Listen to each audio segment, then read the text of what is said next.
오늘은 양력으로 2046년 3월 5일이고요. 음력으로는 2046년 1월 28일입니다. 자, 오늘 명식을 보기에 앞서 살펴봐야 될 것, 절기가 오늘이 경칩이 되겠습니다. 경칩 절입 시간은 19시 16분이 되겠고요. 이 19시 16분을 전후로 해서 월이 인월에서 이렇게 묘월로 바뀌게 됩니다. 그래서 경칩 절입 시간 19시 16분 이전이 되게 되면은 병인년, 경인월, 개해일이 되는 것이고, 자, 19시 16분이 되면서부터는 병인년, 경인월에서 신묘월로 이렇게 바뀌면서 이런 그대로 개해일이 됩니다. 그래서 오늘은 두 가지 월이 다른 명식이 나타나게 되는데, 경칩 전과 경칩 후가 다르다. 경칩을 기준으로 해서 인월에서 이렇게 묘월로 바뀐다라고 하는 점 꼭 기억해 두시기 바랍니다.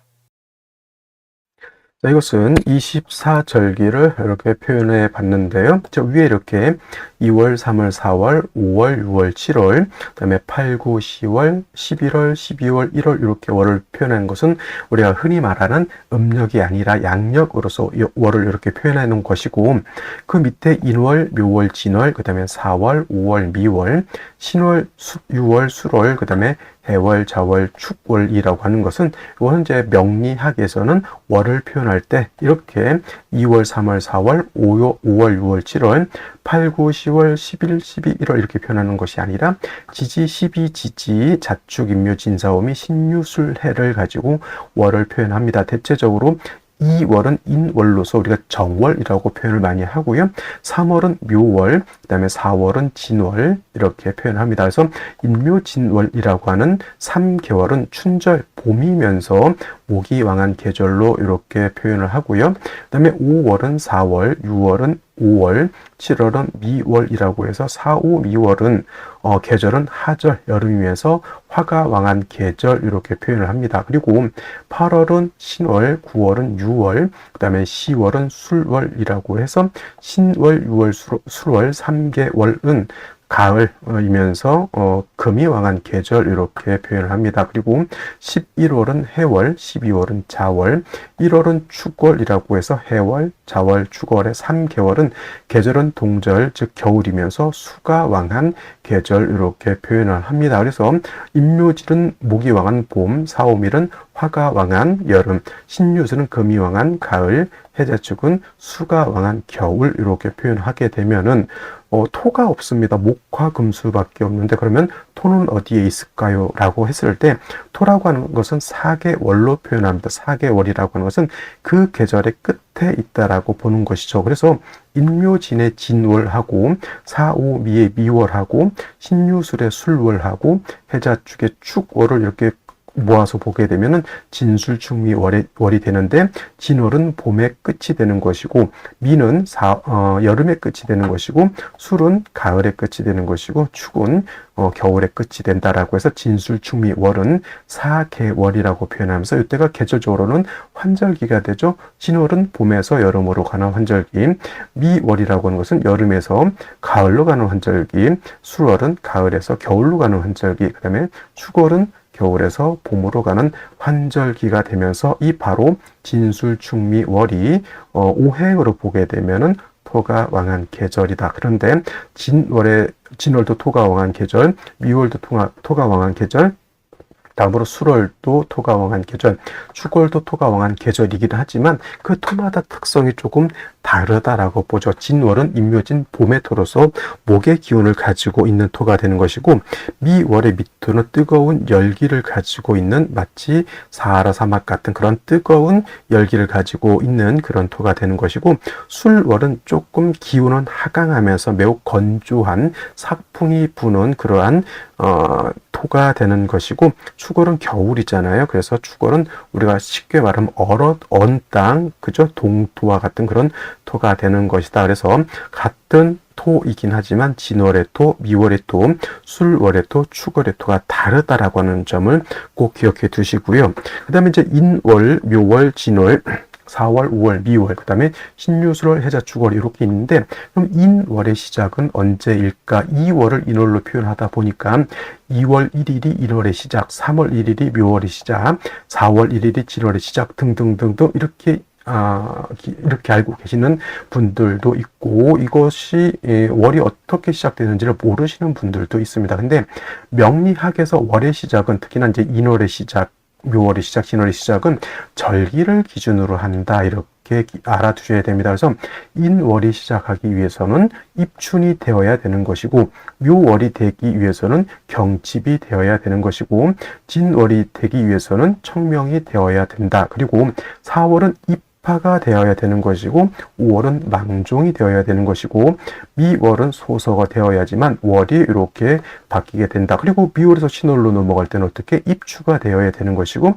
신월에서 유월로 넘어갈 때는 백로가 되어야 된다. 6월에서 술월로 넘어갈 때는 할로, 술월에서 해월로 넘어갈 때는 입동이 되어야 되고요. 그 다음에 해월에서 자월로 넘어갈 때는 대설, 자월에서 추월로 넘어갈 때는 소환, 이렇게 되어야 된다. 그래서 기본적으로 인월은 입춘, 우수, 묘월은 경칩, 추분, 진월은 청명, 고구, 그 다음에 4월은 입하, 소만, 5월은 망종, 하지, 미월은 소서, 대서, 그 다음에 신월은 입추, 처서, 6월은 백로, 추분, 술월은 할로, 상강, 해월은 입동, 소설, 자월은 대설, 동지, 그리고 마지막 축월은 소환, 대안으로 이렇게 24절기가 되어 있는데, 월이 바뀌는 것은 뒤에 있는 것이 아니라 바로 먼저 들어오는 것이 그 월을 바뀌는 기준이 된다. 그래서 정리를 하면 인월은 입춘, 묘월은 경칩, 진월은 청명, 그 다음에 4월은 입하, 5월은 망종, 미월은 소서, 신월은 입추, 6월은 백로, 술월은 할로, 그 다음에 해월은 입동, 자월은 대설, 축월은 소환이 되어야지만 월이 각각 바뀌게 된다라고 하는 점을 꼭 기억해 두시고요. 뒤에 있는 것들도 나름대로 다 의미가 긴 하지만 뒤에 있는 것 중에서 우리가 알아두어야 될 것은 하지와 바로 동지라고 하는 것. 하지라고 하는 것은 낮이 가장 길고 밤이 가장 짧을 때가 하지가 되는 것이고요.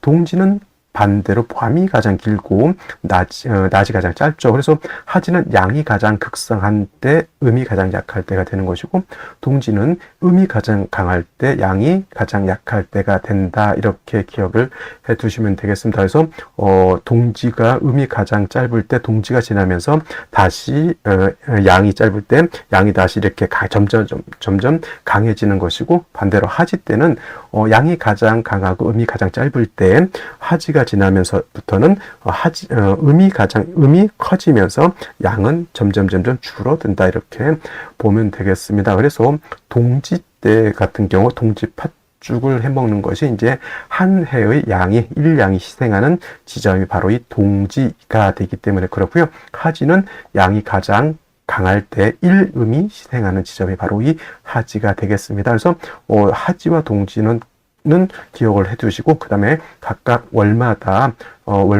그 월이 바뀌는 절기를 꼭 기억해 두셔야지만 명리학에서 월이 바뀌는 기준을 헛갈리지 않게 우리가 볼 수 있다. 이렇게 정리를 해볼 수가 있겠습니다. 자, 오늘 절기 경칩이 되겠고요. 경칩 절입 시간은 19시 16분이 되겠습니다. 자, 16시 16분이 되게 되면은 유시 안에 포함이 됩니다. 유시라고 하는 것은 오후 17시 30분부터 19시 30분까지가 되겠으니 19시 16분은 이 안에 들어가죠. 자, 19시 16분 유시가 되게 되면은 오늘이 개수일간이니까 신유시가 되겠습니다. 그래서 마찬가지로 19시 16분을 전후로 해서 이렇게 경인월에서 신묘월로 이렇게 바뀌게 되는데, 19시 16분 이전이 되게 되면은 같은 유시라 하더라도 병인년, 경인월, 개해일, 신유시가 되는 것이고, 경칩이 되면서부터는 병인년, 월이 바뀌죠. 신묘월, 개해일, 신유시 이렇게 바뀌게 됩니다. 자, 그러면 각각의 명식을 살펴보도록 하겠습니다. 자, 경칩 전으로 보게 되면은 병인, 경인월, 개해일이 되는 것이고, 경칩 후가 되면은 병인월, 병인년 신묘월 개해일이 되겠죠. 경칩전이면 개수 인월생이 되는 것이고 경칩후가 되면 개수 묘월생이 되는 것이다. 일단 인묘월 같은 경우에는 같은 공통점이 있습니다. 인묘월은 이제 일단 춘절 봄이라고 하는 것이고 목이 왕한 모강절이 된다라고 하는 점. 인월은 목의 임관지가 돼서 목이 굉장히 왕하죠. 반면에 묘월도 목이 왕하는 계절, 목이 제왕지가 된다라고 하는 점. 근데 반면에 일간 개수 입장에서 인월은 수가 여기가 병지가 되는 것이고, 그다음에 묘는 여기가 사지가 됩니다. 그래서 목은 왕하는데 일간 수는 약한 그런 구조가 되겠습니다. 격을 살펴보게 되면은 개수가 인월에 태어나게 되면 상관격이죠. 상관격이 되는데 이거는 상관이 왕하고 일간이 약하게 되니 어떤 상관격? 진상관격, 수목, 진, 상관격이 된다. 이렇게 진상관격이 되면 보다 설기태과가 돼서 일간이 약해진다라고 하는 점. 그다음에 이제 이 개수가 묘월에 태어나게 되면 격은 이제 상관격이 아니고 식신격이 되겠습니다. 하지만 뭐 상관격이나 식신격이나 목이 왕하고 일간이 약한 건 똑같습니다. 역시나 묘월에 개수가 태어나도 이것도 마찬가지도 보다 설기태과에서 일간이 굉장히 약해진다라고 하는 점 꼭 기억해 두시기 바라고요. 일간이 약하니까 반드시 인성 또는 비견급제의 조력이 있어줘야 되는데 식신상관이 왕할 때는 비견급제보다는 인성인 금으로서 수를 생해주는 것이 좋겠다. 예를 들면은 경금 같은 뿌리 있는 경금 같은 거 양쪽 다 마찬가지입니다. 이거는 경금을 얻게 되면 금은 목을 억제시켜주는 역할도 하고 수를 생해주는 역할도 하기 때문에 일신이익의 이로움이 있는데 만약에 임수 같은 비견급제를 얻었다라고 하면 수를 생해주는 역할을 하지만 수는 다시 목을 생해주는 역할을 하기 때문에 수는 비견급제로서 방신 또는 방조하는 것이고 목을 생해하기 때문에 오히려 또 수의 기운을 약하게 만드는 역할도 한다. 그래서 상관격이라든가 식신격 같은 경우에는 뭐가 중요하다?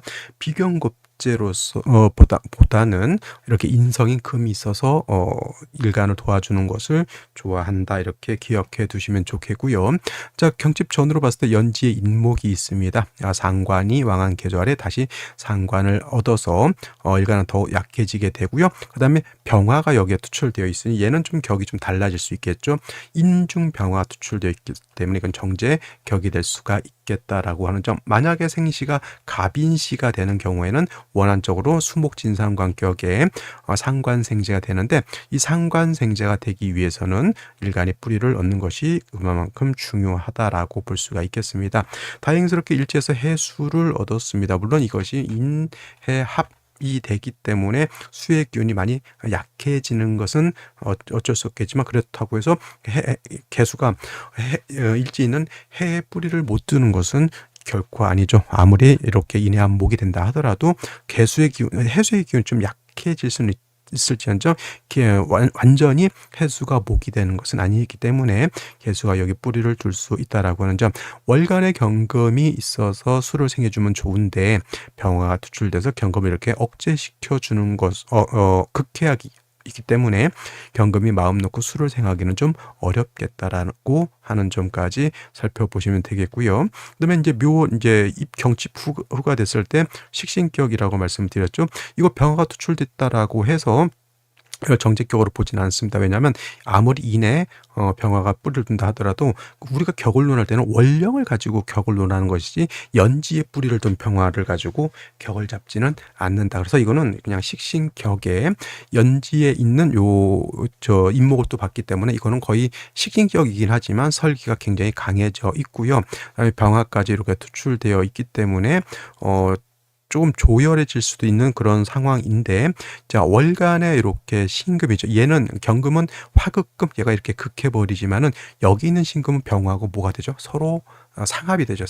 상합이 돼서 서로 탐합하게 된다. 이렇게 되면은 신금이 수를 생해줘야 되는데 수를 생하지 않고 탐합하는 것이고, 뭐 화는 좋은 어느 정도로 할 수 있지만 만약에 이거 원래 화라고 하는 것은 금을 극해야 되는데 합이 되면 화극금 금을 극하지 않습니다. 쉽게 말하면 신금으로서의 역할, 병화로서의 역할이 많이 묶여버린다 이렇게 생각하시면 좋겠고요. 마찬가지로 일지에서 해수를 얻어서 해묘한 목이 된다 하더라도 그렇다고 해서 해수가 완전히 없어지는 것은 아니기 때문에 일간계수가 어디에 해수에 무리를 둘 수 있다라고 하는 점은 여기 경칩전이나 경칩후나 이거는 똑같다라고 보여지겠습니다. 일간이 간여지동이기 때문에 일간이 어느 정도 세력이 없지는 않으나 생시에서 어떤 글자가 오느냐, 목화가 생시에 오게 되면은 개수가 일간이 약해지는 것이고 금수가 생시에 들어오게 되면 이거는 금수가 세력을 얻게 되는 것이다. 그러면 대운에 따라서 어떻게 생시를 정해야 될지를 한번 살펴볼 필요가 있는 것이죠. 자, 그러면 생시를 보면서 설명드리도록 하겠습니다. 자, 생시를 보도록 하겠습니다. 자, 경칩 절입 시간 19시 16분 이전이게 되면 요 명식이 된다라고 했고요. 경칩 전이 되게 되면은 시는 임자시부터 개축, 갑인, 을묘, 병진, 정사, 무오, 김이, 경신, 신유시 일부까지 볼 수가 있겠고 경칩이 되면서부터는 신유시 일부부터 임술, 개해시까지 볼 수가 있겠습니다. 경칩이 지났는데 병진시, 정사시도는 할 수 없고요. 경칩이 지나지 않았는데 임술시, 개해시를 말할 수는 없겠다라고 하는 정도는 이해해 두셨으면 좋겠습니다. 연지에서 이제 생시에서 이제 임자시를 얻게 되면 물론 이제 이거는 비경겁제이죠. 금은 아니다 하더라도 개해 임자 이렇게 되면 이제 신월이라 하더라도 모강절인 인월이라 하더라도 저거는 굉장히 일간이 세력을 얻게 된다라고 해서 이건 신강사주 이렇게 볼 수가 있겠습니다. 그래서 이런 경우에는 이제 수가 왕하니까 이제 목화의 기운이 필요하죠. 그래서 목화운으로 가는 것이 좋겠다라고 하는 점. 그 다음에 개축시 마찬가지입니다. 축토는 관성이긴 하지만 미토나 술토와 달리 저거는 물기를 가지고 있는 습토죠. 이제 이론상으로는 이제 해수하고 축이 이렇게 있으면 중간에 협록격이라고 해서 자수가 한다라고 하는 이론이 있습니다. 자수가 안 보이지만 있다라고 보는 거죠. 뭐 그런 것까지 없는 것까지 보면서 사주 볼 필요는 없겠고요. 이게 습토이기 때문에 개수 이렇게 되면은 이것도 임자시만큼은 아니더라도 그래도 나름대로 일간 개수가 약하지 않고 신강사주가 된다라고 하는 점 살펴보시면 되겠습니다. 그래서 당연히 이것도 운은 어디로 가야 된다? 목화운으로 가는 것이 좋을 것이다라고 보여지고요. 이제 반대로 상대적으로 이제 갑인시, 을묘시 이렇게 되게 되면은 이렇게 인해합도 되지만 이렇게도 인해합이 되죠. 그러면은 이건 해수 하나가 일간 개수가 의지할 곳이 없습니다. 목화운으로 가면 좀 안 좋을 겁니다. 그래서 이런 거는 갑인, 을묘시, 병진시 마찬가지고요. 병진시를 좀 별도로 하고 갑인시, 을묘시, 그 다음에 병진, 정사, 무오, 기미시까지 이거는 해수 하나에 일간이 의지를 하고 있기 때문에 이거는 금수운으로 가는 것이 좋겠다. 특히나 이제 예를 들어서 무오, 기미시가 된다. 무오, 기미시 같은 경우에는 개수는 어떤 수라고 그랬습니까? 우로수라고 했죠. 뭘 가장 중요한다? 청징함을 가장 중요하게 생각한다. 무토, 기토 투출되면 좋을까요? 나쁠까요? 개수가 탁해질 수밖에 없겠다. 자, 병진시 같은 경우에는 진토가 아까 말씀드렸던 것처럼 축토와 마찬가지로 쟤도 습토가 되죠. 습토. 그래서 병진시는 일단은 여명의 경우에는 선택해 볼 수 있는 그러한 생시라고 보여져요. 왜냐하면 어차피 금수운으로 가는 시간이 길죠. 만약에 병술시가 된다 하더라도 해수 진토만 있다 하더라도 개수 자체가 약해지지 않기 때문에 여명은 이거 병진시 선택할 수 있겠습니다. 남자의 경우에도 보면은 이제 목화운이죠. 이렇게 목화운인데 어차피 신묘 때는 어차피 해묘합도 되겠지만은 신금, 임수, 개수가 같이 들어오기 때문에 이것도 제가 봤을 때는 일간 자체가 이렇게 약해서 문제가 되는 것은 아니다. 진토, 해수에 이렇게 뿌리를 두니. 근데 한 가지 남명의 경우에는 좀 조심해야 될 구간이 요 개사 대운 때는 사이중이 될 때는 병진시가 좀 부담스럽긴 할 겁니다만은 이건 남녀 불문하고 병진시는 선택해 볼 수 있는 그런 생시라고 보여지고요. 아니면 그냥 안전빵으로 가야겠다. 경신시 선택할 수 있겠습니다. 근데 요거는 경신시 같은 경우에는 여명 이제 임자 경신 같은 경우에는 여명이 선택할 땐 좀 많이 한습하죠. 왜냐하면 금수운으로 가야 되니까. 여명은 병진시를 선택하는 것도 제가 봤을 땐 썩 나쁘지 않은 것이다. 여명은 오히려 병진시를 선택하고, 남자의 경우는 뭐 임자시라든가 경신시를 선택하고 아니면 병진시를 선택해도 좋긴 한데, 이거는 계사대운 때가 한창 대학 다니고 2046년은 이때 21살 때 무엇을 하는 시대일지는 모르겠지만 뭐 한번 이렇게 생각해 볼 필요가 있겠고요. 신유시 같은 경우에도 뭐 해수가 있고 금이 있어서 수를 생해 주는 거니까 이것도 뭐 제가 봤을 때 나쁘지 않다라고 볼 수가 있겠습니다. 자, 근데 이제 이렇게 경칩이 지나고 나면 이렇게 이제 개유 신유시부터 이렇게 볼 수 있겠죠. 이렇게 신유시가 되면 이거 많은 분들이 이게 묘유충 된다라고 보시는 분들이 있는데, 이거 묘유충 되지 않습니다. 이것도 뭐 남녀 불문하고 선택해 볼 수 있는 그런 생시라고 보여지고요. 임술시 같은 경우에는 진토였으면 모르겠는데, 이것이 아까 말했던 습토였으면 모르겠는데, 술토는 습토가 아니기 때문에 남녀 불문하고 좀 선택하기가 좀 조금 조심스럽지 않나라는 생각을 해보게 됩니다. 개해시 같은 경우도 있죠. 개해시. 해시도 이제 어차피 이것도 남자의 경우에는 목화운이기 때문에 해시 선택할 수 있겠습니다. 그래서 남자의 경우는 뭐 예를 들면은 경칩 전후를 다 논하더라도 남자는 어차피 목화운 쪽으로 가는 구간이 요만큼이 되니까 뭐 임자, 개축, 그 다음에 경신 남자 임진시도 제가 봤을 때는 괜찮아 보이지만 아까 말씀드렸던 것처럼 계사대운 조심해야 되고요. 그 다음에 남자의 경우 이제 경칩이 지났을 때는 뭐 신유시, 계시 다 선택해 볼 수가 있겠다라고 하는 점. 근데 남명의 경우에는 요 임술대운은 조금 걱정스럽고요. 여명의 경우에는 아까 말씀드렸던 것처럼 병신시 선택해 볼 수 있겠고, 그냥 난 안전하게 가야겠다 뭐 경신시 정도. 임자시는 너무 개축시는 너무 수기가 좀 많아지는 단점이 있다. 그래서 병진시나 경신시 정도. 그다음에 예를 들면 이제 이 경칩시나 따르면 신유시라든가 계시 다 선택해 볼 수는 있겠지만, 역시나 한습해지는 좀 단점이 없지 않아 있겠다라는 생각. 그러니까 예를 들면은 계시보다는 여명의 경우에는 경칩이 지나서 신유시를 선택하는 것이 오히려 좀 더 좋을 수 있다라는 말씀을 드리겠습니다. 자, 오늘은 여기까지 설명드렸고요. 오늘은 딴 것보다는 자, 경칩을 기준으로 해서 월이 인월에서 묘월로 바뀐다라고 하는 점 꼭 기억해 두시기 바라고요. 저는 내일 또 찾아뵙도록 하겠습니다. 감사합니다.